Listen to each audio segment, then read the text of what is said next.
Our next story is from the UK. It's about the British Museum, the world's largest hoard of stolen artefacts, which is shamelessly on display in central London.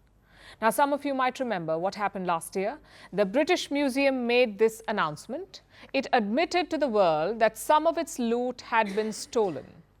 Irony aside, the news shocked the world. We realized that our stolen heritage was now lost. About 2,000 priceless artifacts were gone, 1,500 had been stolen, parts of 350 artifacts had been removed, and about 140 were still in the museum, but they were damaged. The news led to outrage across the globe. What had the British looters told us? What was their justification for keeping our priceless treasures? They said it was for protection. The British Museum's state-of-the-art facilities would better protect the goods that colonizers had looted. That was a justification, so that they wouldn't have to give back our artifacts. But this myth unraveled spectacularly last August. The British Museum announced the theft and was on the back foot.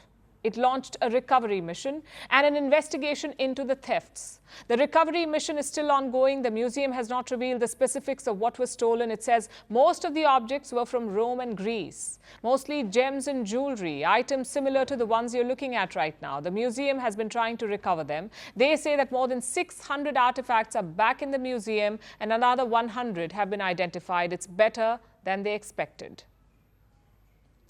The museum even displayed some of the recovered gems as part of a wider collection. That's the update on the stolen gems and jewelry. But the other news is less optimistic. 350 artifacts had parts removed from them, things like the gold mounts for gems. This was likely stolen, melted, and then sold off. So there's almost a zero chance of recovery here.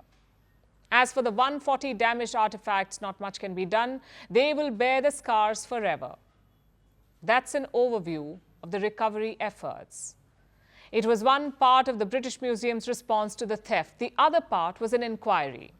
And here's what they found during the investigation. The British Museum has admitted that it broke the law. There is a law called the Public Records Act 1958. It's about preserving things of public value. This includes the artifacts in museums. All museums in the UK are obligated to meet basic standards of preservation, access, and professional care. Let's look at those words again. Preservation and professional care. Obviously, the British Museum failed in its duty. It allowed priceless heritage to get stolen. Therefore, it has broken the law. What are the consequences for this breach? Well, normally, there's a risk that the collection will be transferred to another institution or to Britain's National Archives. That's the punishment a normal place would face. But this is the British Museum we are talking about. It's infamous for its impunity. And even though the museum broke the law, it now expects to get away scot-free. So that is the headline. Once again, the British Museum walks away without facing any real consequences. They will say their sorries, promise it won't happen again, and then get back to business as usual. But that should not be the case. The rest of the world needs to start applying pressure. We've seen the failure of the British Museum. Its aura of invincibility has been broken. It has shown that it's the same as our museums. So we might as well have our heritage where we can regularly access it. Back home, where it belongs.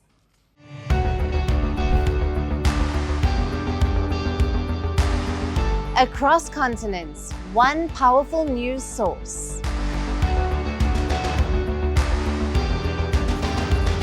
Bringing you diverse perspectives on the issues that matter.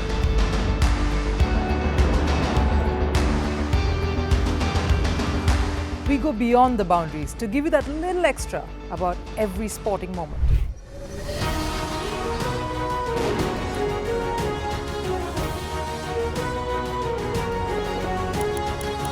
So thank you for making Firstpost 5 million strong.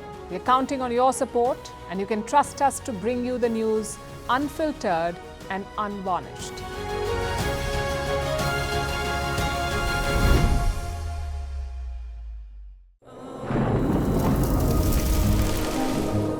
Climate change is on our doorstep.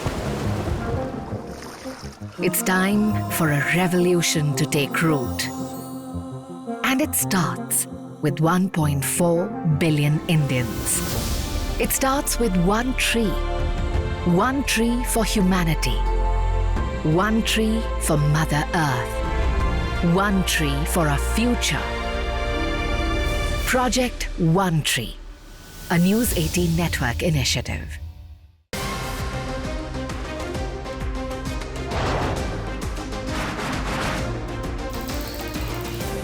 On this today, the T20 World Cup bandwagon has moved across to the West Indies.